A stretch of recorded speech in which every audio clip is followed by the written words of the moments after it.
2 दिन हो गए हैं कमरे में बैठे बैठे, आपका दम नहीं घुट रहा क्या?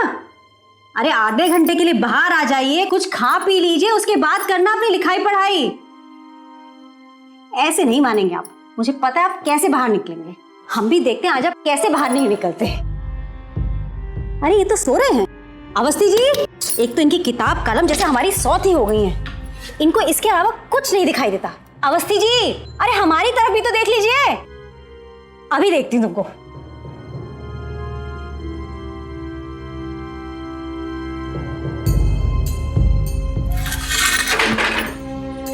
अब देखते कैसे नहीं उठेंगे।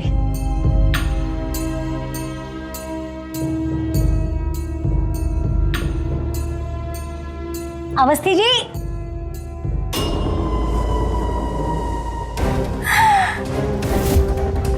अवस्थी जी,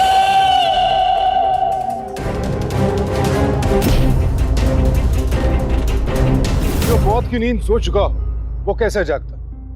जब प्रमोद की पत्नी को एहसास हुआ कि प्रमोद के सर पर भारी चोट लगने की वजह से उसकी मौत हो चुकी है तो उसके होश उड़ गए।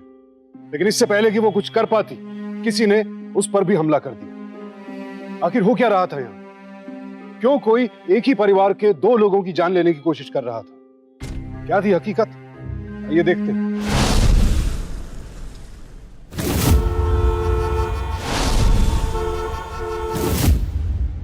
मैं तुम्हें समझा रहा हूं कि तुम चले जाओ यहां से, चले जाओ।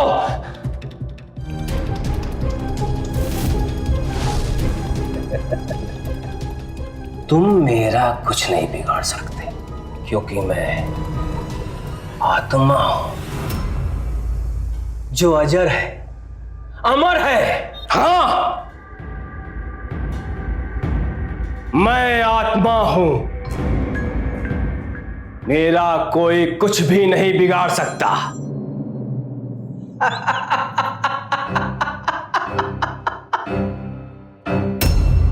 रुक क्यों गए? करते रहो अपना पागलपन जो कर रहे थे। देखो मानसी, ये पागलपन नहीं है, मेरे नए नॉवेल का सीन है। हमें तुम्हारे इस पागलपन की ना आदत हो गई है। अच्छा, तुम अपनी ये बकबक बंद करोगी? हाँ, अगर एक लेखक की लेखनी में जुनून और पागलपन नहीं हुआ तो उसकी लेखनी मुर्दे की तरह होती है। खैर, तुमको ये सब समझाने से क्या फायदा? ये चाकू कहां गया?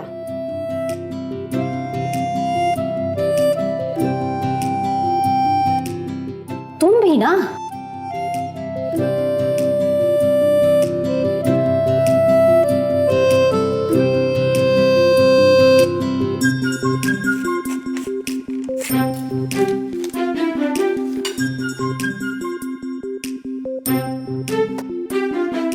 अरे सुनो, ये क्या है?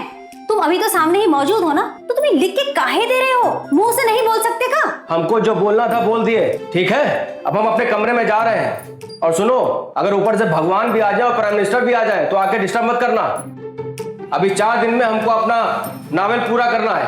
हाँ हाँ ठीक है, लेकिन सुनो, हाँ, सिगरेट कम पीना, पूरे घर में धुआं भर जाता है। अच्छा अच्छा, ठीक है। अरे अब कम से कम इस उम्र में चलना तो सीख लो। इतने बड़े हो गए लेकिन कैसे चलते हैं, कभी नहीं सुधरेंगे ये तो।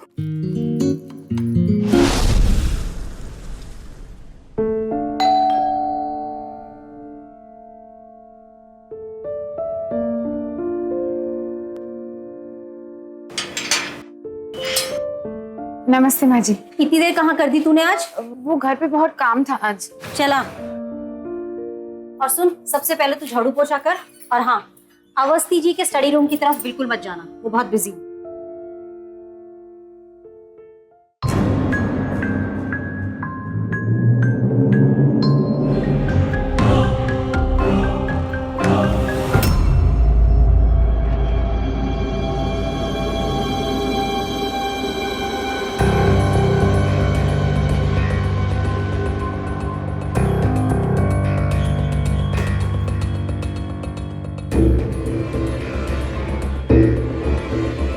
रेशम, अच्छा, तो रात को आप ये सब देख के सोते हैं? नहीं नहीं, वो ऐसा कुछ नहीं।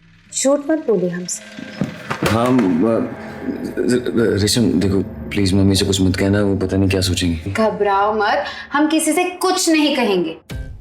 Thank you.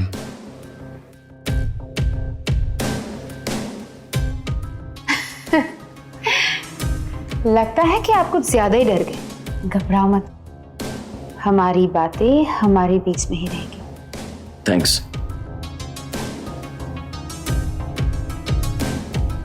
अच्छा, हमको एक बात बताओ, आपके मम्मी और पापा दोनों शादी के लिए मौसी के यहाँ जा रहे हैं क्या? नहीं, सिर्फ मम्मी जा रही है, पापा का पता नहीं। आप नहीं जाएंगे? नहीं, हमें कॉलेज का कुछ काम है तो हम जा नहीं पाएंगे। अच्छा है, अगर आपके मम्मी और पापा दोनों चले जाएंगे और घर में सिर्फ हम अकेले रहेंगे तो खूब मजा करेंगे। बेटा सुन, मैं जरा मार्केट जाकर आ रही हूँ और रेशम दोपहर में दोबारा आएगी। दरवाजा तू खोल देना, ठीक है? पापा के भरोसे बिल्कुल मत बैठना, वो पता नहीं आजकल किस दुनिया में मग्न हो रहे हैं। मम्मी, अरे बिटिया तू कौन है? कैसे हो आप? और दामाद जी की कैसे आना हुआ सुबह सुबह आज? वो एक्चुअली हम डॉक्टर के यहाँ आए थे तो सोचा आप लोगों से भी मिलते चले। ये तो बहुत अच्छा किया। आओ बैठो बैठो बैठो। अरे वाह मम्मी, आज तो आपने आलू के परांठे बनाए हैं। सही वक्त पर आइए। अब एक काम कर, दूसरी प्लेट लेकर आराम से खा। आज तो मैं अभिजीत के साथ में खाऊंगी, तुझे कोई प्रॉब्लम तो नहीं है ना? हाँ बिल्कुल प्रॉब्लम है। और अभी तुम्हारी पढ़ाई लिखाई कैसी चल रही है? अच्छी चल रही है जीजू। कैसी हो? बस ठीक है दीदी। पापा कहीं दिखाई नहीं दे रहे, पापा कहाँ पे हैं? तेरे पापा की मत पूछ, 4 दिन में उन्हें अपना नॉवल पूरा करना है, इसलिए भाई वो तो किसी से नहीं मिलेंगे। मैं तो कहती हूँ मम्मी आप ना एक बुक लिख दो और नॉवल का नाम पता है क्या लिखे? लेखक पति।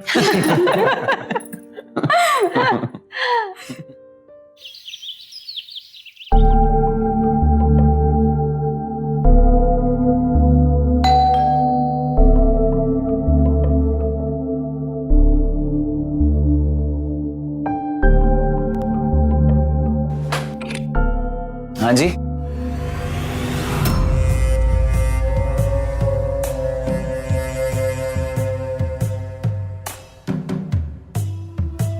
कैसी लग रही हूँ मैं?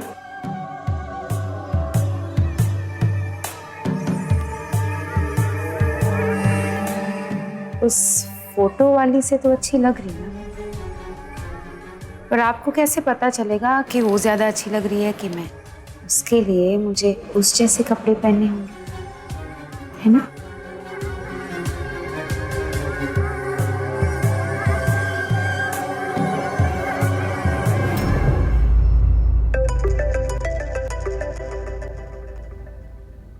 हेलो।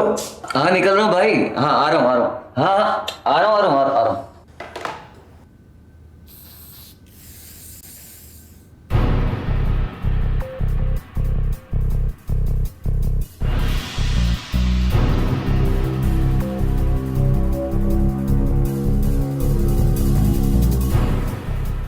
इतना क्यों शर्मा रहे हैं? हम पहली बार थोड़ी ना देख रहे हैं आपको ऐसे।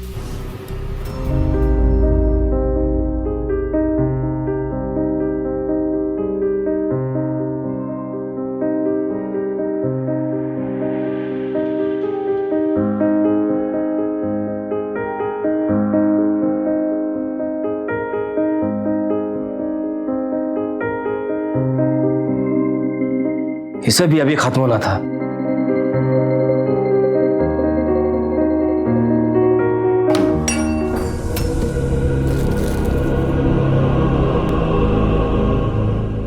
ये भी खाली। क्या हो रहा है ये सब? पापा सॉरी पापा। नालायक बेशरम! पापा सॉरी पापा।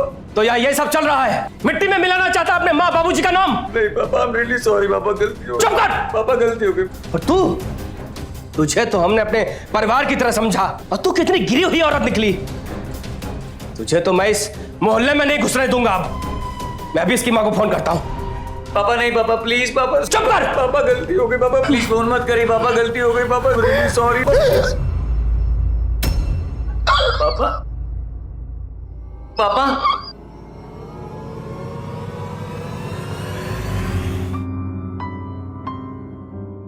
पापा पापा क्या हुआ? पापा पापा उठिए, पापा प्लीज उठिए। उन्होंने पापा को मार दिया।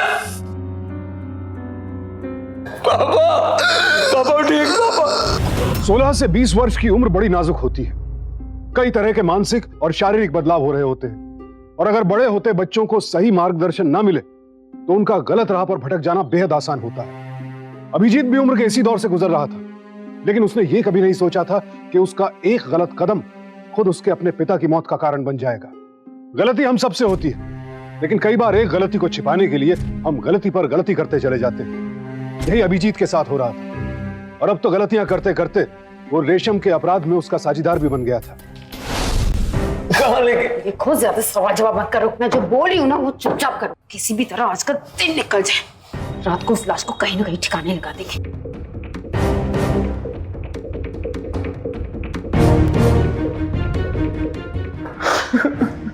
चलो उठो।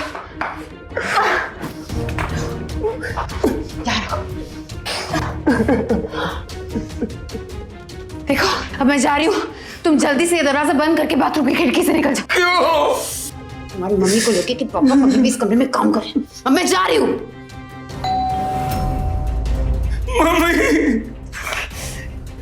उन्हें भी अभी आना था, ठीक है?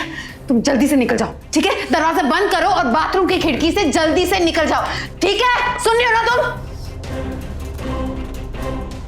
I'm sorry पापा। पापा I'm sorry।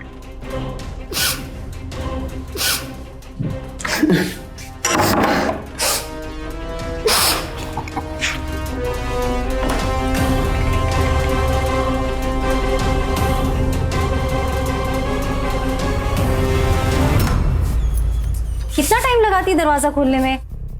भैया सामान ले आओ। हाँ, यही रख, यही रख। ये लो आपके पैसे। माँ जी, आप इतनी जल्दी आ गई? हाँ भाई, आना ही पड़ा। आज रात जगराता जो है और इतना सारा काम पड़ा है। जगराता? वो भी अचानक? अचानक कहाँ, एक हफ्ते से तैयारी कर रही हूँ मैं। मैंने तो माता रानी से मन्नत मांगी थी कि अगर सौम्या की गोद हरी भरी हो जाए तो मैं जगराता जरूर रखूंगी। बस इसीलिए रख रही हूँ। ये तो बहुत अच्छी बात है माँ जी, लेकिन जगराते के शोर से सब परेशान तो नहीं हो जाएंगे? अरे भगवान के काम से भी भला कोई परेशान होता है? तू भी ना रेशम। और एक बात बता, तू आज घर नहीं गई? तुझे देर नहीं हो रही क्या? वो बहुत ज्यादा काम था, मैं लेट आई ना, इसलिए। बस सब कुछ खत्म हो गया, मैं बस जा रही हूँ। जा, और शाम को जरूर आ जाना, बहुत काम है। भले ही तू कल छुट्टी ले लेना। ठीक है, मैं चलती हूँ माँ जी। जा। और बेटा सुन तो, हाँ माँ। ये ले, ये मैं कुछ सामान लेके आई हूँ, ये मिला ले और देख सब ठीक तो है ना? सामान उसे बराबर दिया है कि नहीं?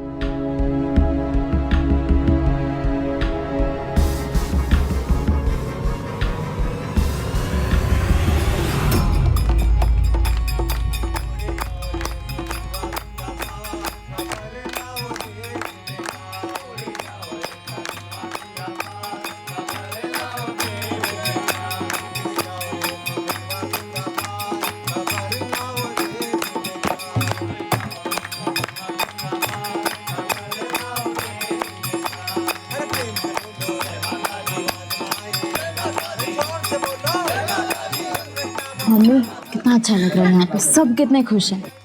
अगर कुछ देर के लिए पापा भी आ जाते हैं ना तो बहुत अच्छा लगता।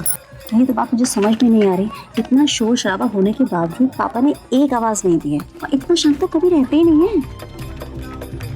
और आज तो मैं सिगरेट भी नहीं पिए। मम्मी, आप खुद जाके पापा को बुलाइए ना कि वो जागरण में शामिल हो जाए। अच्छा ठीक है,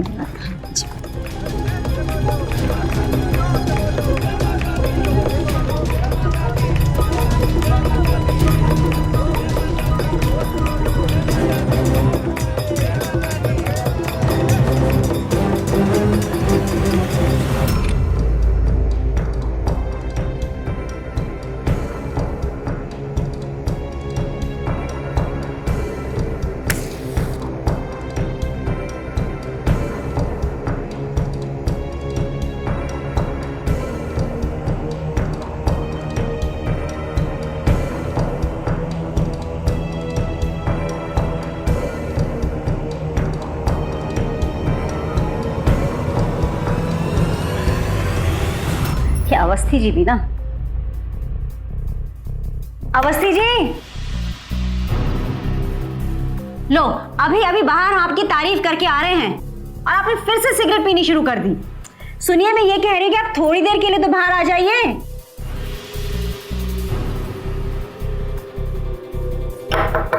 सुनते हो जी? अरे कम से कम आरती के लिए तो बाहर आ जाओ। इतनी भी जिद ठीक नहीं है।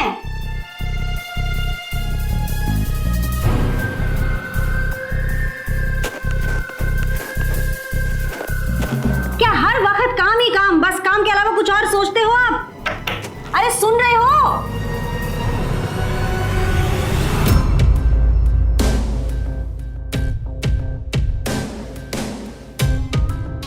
Don't disturb. कलम चलाते वक्त तो जैसे आपके पास शब्द की कोई कमी नहीं है, लेकिन जब बोलते हो तो मुंह पे अकाली आ जाती है क्या? आग लगे आपके ऐसे कलम और कागज को।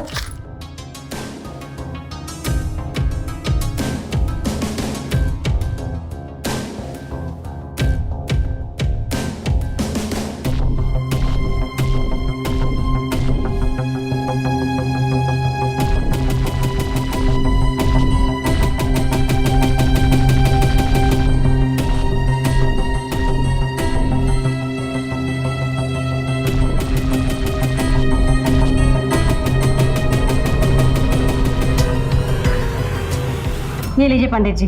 अरे वाह, नमस्ते। नमस्ते नमस्ते नमस्ते। अरे सदा सुखी रहे आप लोग, घर में खुशहाली आए। मम्मी अब हम लोग भी चलते हैं। अरे आज तो संडे है, कौन सा दामाद जी को ऑफिस जाना है, तुम दोनों यही रुक जाते। मम्मी आप बात तो सही कह रही हैं, लेकिन रुकना बहुत मुश्किल हो जाएगा। घर पे बहुत सारे काम पड़े हैं। ठीक है, अपना ध्यान रखना। हाँ? चलिए, आप अपना ख्याल रखो। आशीर्वाद दीजिए। बाय। ठीक है बेटा, जाओ ध्यान रखना। हाँ? बाय अभी। अरे रेशम, मैं बहुत थक गई, मैं आराम करने जा रही हूँ और शोर शराबा बिल्कुल मत करना। जाने से पहले दरवाजा लगा देना, ठीक है?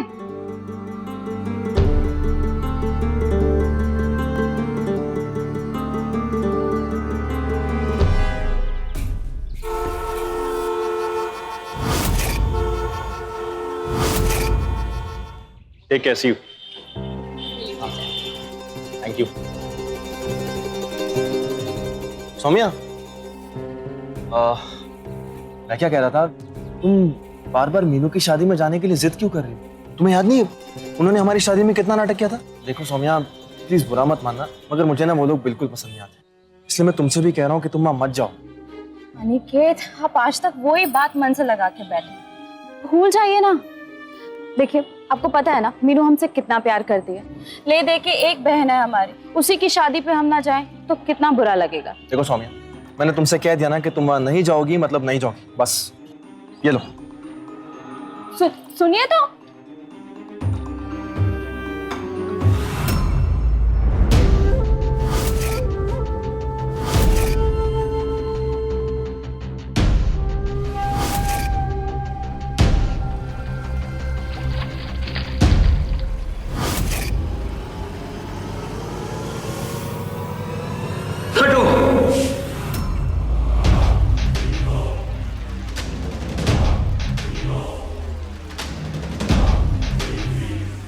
देखो, आज तुमने जो किया ना वो दोबारा मत करना, मुझे गुस्सा आ जाएगा नहीं तो। तुमने मेरे पापा को मार दिया। सिर्फ मैंने तुम्हारे पापा को नहीं मारा, तुमने भी मेरा साथ दिया है, समझे? मैंने कुछ भी नहीं किया। कौन मानेगा तुम्हारी ये बात? कोई नहीं मानेगा, इसलिए जो मैं बोल रही हूं वही कर। लाश को आज रात को ही ठिकाने लगाना होगा, नहीं तो लाश से बदबू आएगी, है ना? एक बात याद रखना, मम्मी को पापा के रूम में जाने मत देना, नहीं तो पता है ना क्या होगा, जेल तुम जाओगे।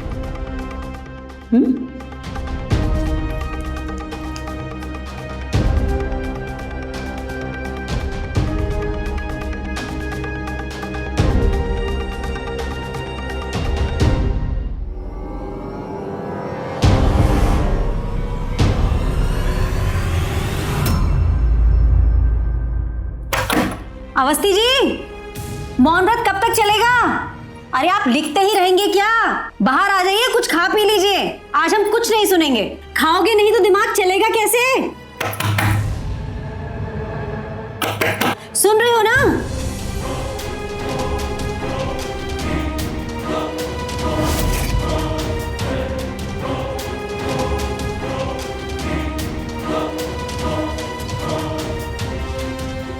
मम्मी आप परेशान मत होइए, पापा खाना खा के सो गए हैं। हमें डिस्टर्ब मत करिए, चलिए आप। शुक्र है कुछ तो खाया उन्होंने।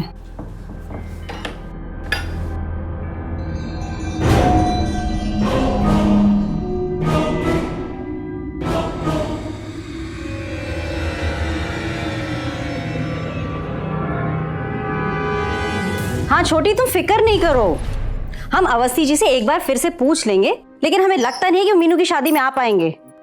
हाँ ठीक है, ठीक है।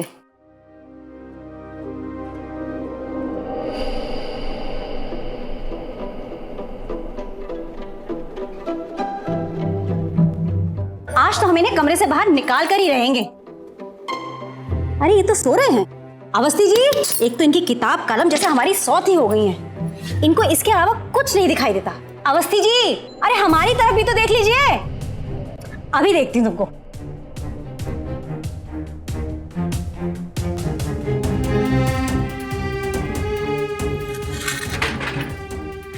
अब देखते कैसे नहीं उठेंगे।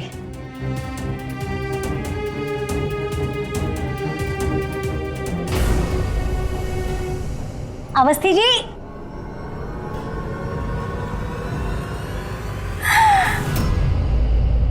अवस्थी जी, अभिजीत, अभिजीत जल्दी आ, अभिजीत, देख तेरे पापा को कुछ हो गया, देख तेरे पापा को क्या हो गया, देख तेरे पापा को क्या हो गया, कुछ कर, जल्दी कर, जल्दी कर, तेरे पापा को क्या हो गया, जल्दी कर। अवस्थी जी, जल्दी डॉक्टर को बुला। अवस्थी जी, कोई फायदा नहीं है डॉक्टर को बुला के, मर चुके हैं पापा।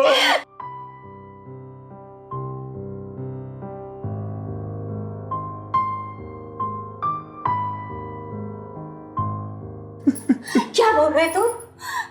तेरे को कैसे पता? तू तो मेरे साथ अंदर आया था ना। बता क्या हुआ तेरे बाबू को? पूछा क्यों नहीं तू? उस दिन जब आप हार गए थे। अभिजीत, क्या हो रहा है ये सब? पापा, बेशरम। पापा सॉरी पापा। पापा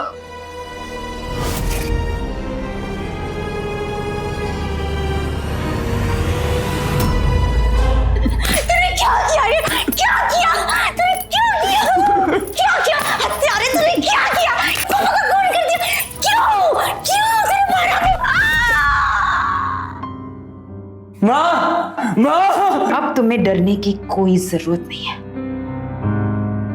मैंने कहा था ना तुमसे, तुम मेरी बात नहीं माने।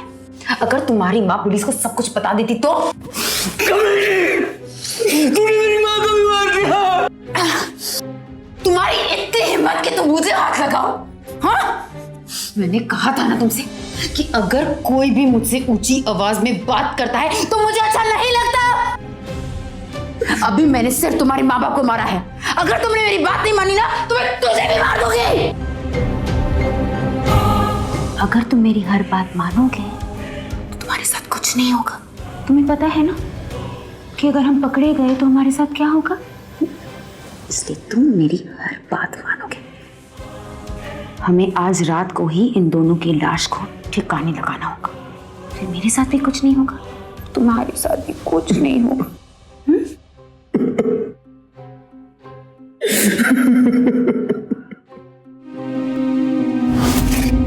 यह घटना बेहद हैरान कर देने वाली थी। आखिर कैसे अभिजीत रेशम के हाथों की कठपुतली बन गया और अपने ही माता पिता की हत्या के अपराध में भी शामिल हो गया। हैरानी इस बात पर भी होती है कि कैसे आज लोग जरा जरा सी बात पर हत्या जैसा संगीन अपराध कर बैठते हैं। जुर्म का सिलसिला एक अंधे कुएं की तरह होता है। इंसान एक बार उसमें गिरा तो फिर बस गिरता ही चला जाता है। काश कि अभिजीत ने थोड़ी हिम्मत दिखाई होती और अपनी गलती को छिपाने के बजाय सबके सामने खुलकर उसे स्वीकार किया होता, लेकिन अब शायद बहुत देर हो चुकी थी। रेशम उसके माता पिता दोनों की हत्या कर चुकी थी। क्या अभिजीत कभी भी रेशम के खिलाफ आवाज नहीं उठा पाएगा? शर्म आती है अभिजीत जैसे लड़के पर, जो बेटा कहलाने के लायक ही नहीं है। अपनी गलती को कमजोरी का नाम देकर उसने जो जुर्म किया, उसकी बदौलत अपने माता पिता को तो खोया ही, खुद अपने जीवन को भी ऐसे मोड़ पर ला खड़ा किया जहां अंधकार के सिवाय और कुछ नहीं था। लेकिन क्या अब इस घर में मौत का ये खेल खत्म होगा या फिर अब भी कुछ और होना बाकी था? ये लड़कियों की तरह रोना बंद करोगे तुम? देर हो रही है हमें। जल्दी से दोनों लाश को उठाओ और बाहर लेके जाओ अभिजीत।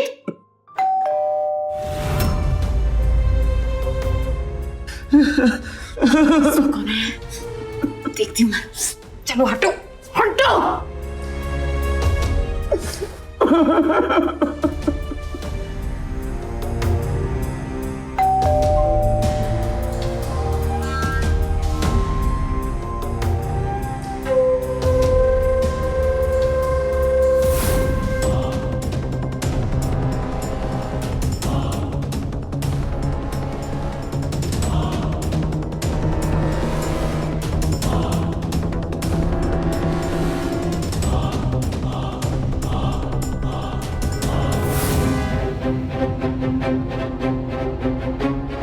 तुम्हारी बहन खड़ी है। हाँ, जाके दरवाजा खोलो, मैं यहाँ सब ठीक करती हूँ। हाँ तुम और कौन? और खबरदार, अगर तुमने उसे एक शब्द भी कहा ना तो अपनी माँ और पापा की लाश के साथ तुम उसकी भी लाश देखोगे। जाओ।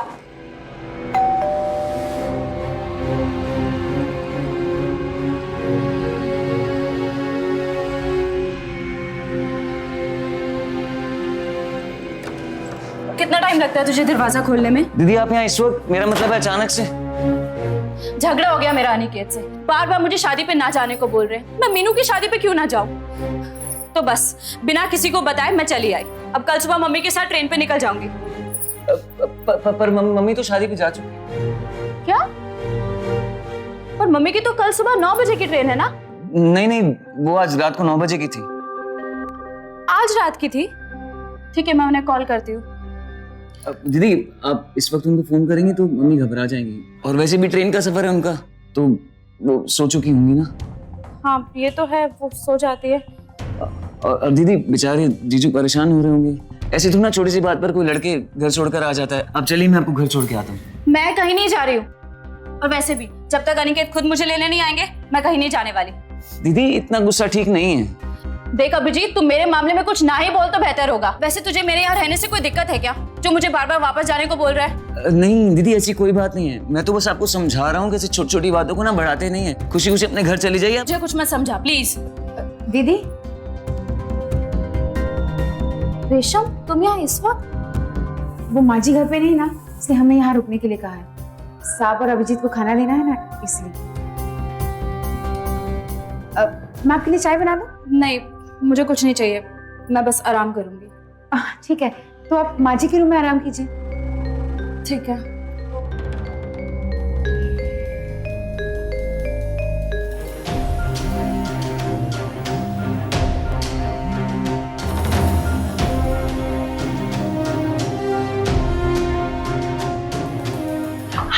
आराम से चलो जल्दी।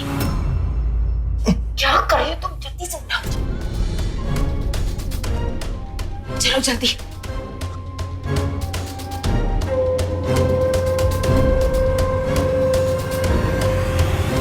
ये क्या हुआ? कहाँ ले जा रहे हो पापा को? कुछ नहीं दीदी, वो थोड़ी सी चोट लग गई थी तो हम ले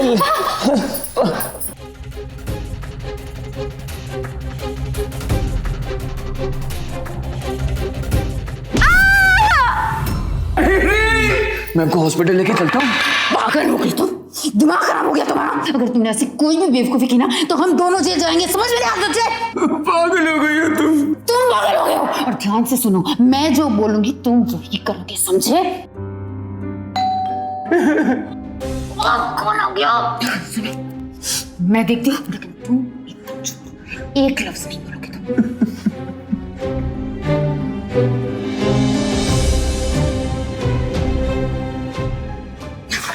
सबको भी आना था कि तुम्हारे जीजा भी आ गए। क्या करें? हमें इन दोनों को अंदर डालना होगा। जल्दी से नहीं उठाओ और अंदर लेके जाओ। समझ में नहीं आता। इन्हें उठाओ और अंदर लेके जाओ।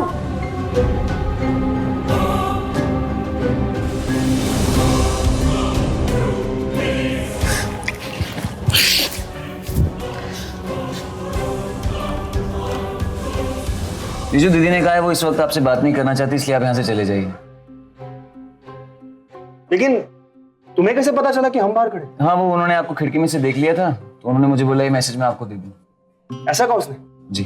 तुम भी उन्हें मैसेज दे दो कि जब तक वो खुद नहीं आती हमारे पास, हम कहीं नहीं जाने वाले, हम यहीं खड़े। जैसी आपकी मर्जी।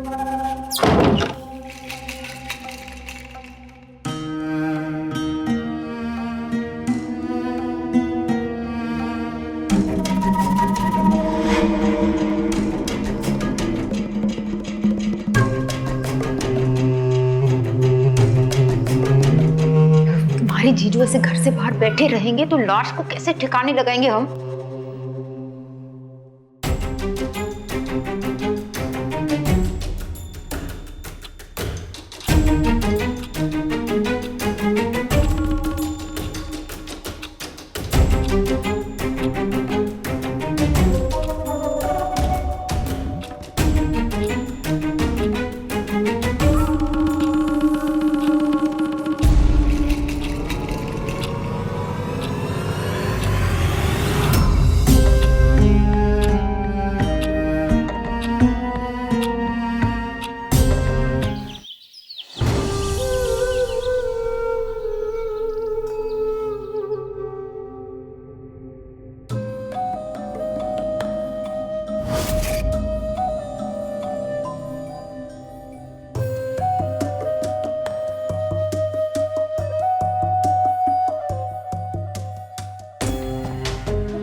जीजा जी,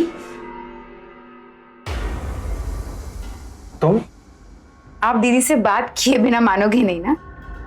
तुम कब आई? वो माँ जी नहीं है ना, इसलिए मुझे यहाँ रखा है सब कुछ संभालने के लिए।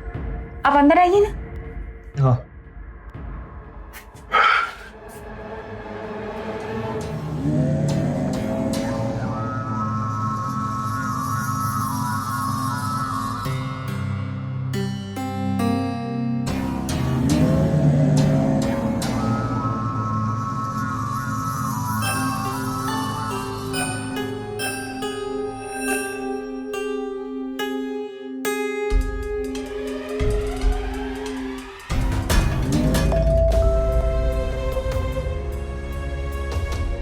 रेशमा ने अभिजीत के साथ मिलकर पापा और मम्मी को मार डाला। मैं भी घायल पड़ी हूँ।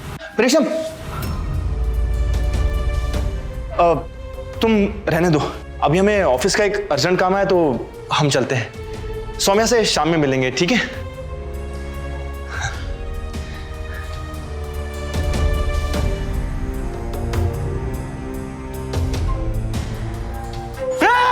क्या कर रही हो तुम? जीजू! बहुत होशियार बनते हो ना तुम। अभी दिखाती हूँ मैं। रेशम!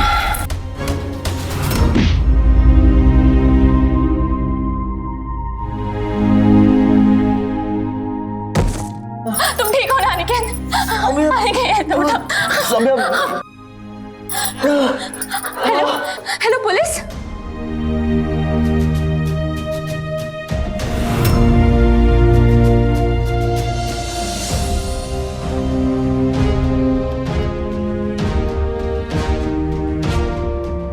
अभिजीत, ये क्या किया तूने? रेशम तो घर आई थी, तूने उसके साथ मिलकर मम्मी पापा को ही मार दिया। ले चलो इसे।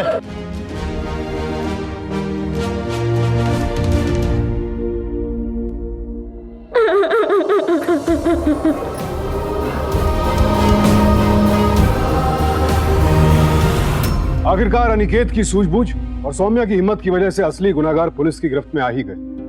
रेशम को प्रमोद और मानसी की हत्या के लिए और अभिजीत को इस जुर्म में उसका साथ देने के लिए आईपीसी के सेक्शन 302 और 120 बी के तहत उम्र कैद की सजा सुनाई गई। अभिजीत को अपने जाल में फंसाकर और उसे उसके ही माता पिता की हत्या के अपराध में साझीदार बनाकर रेशम ने जो अपराध किया, उसकी जितनी भी निंदा की जाए कम है। अगर अभिजीत ने अपनी गलती छिपाने के लिए रेशम का साथ ना दिया होता तो आज उसने यूं अपना और अपने परिवार का जीवन तबाह ना किया होता। इसी के साथ अब मैं सुशांत सिंह आपसे विदा लेता हूं। फिर मुलाकात होगी ऐसी एक और सत्य घटना के साथ। सावधान रहें, सतर्क रहें, सुरक्षित रहें।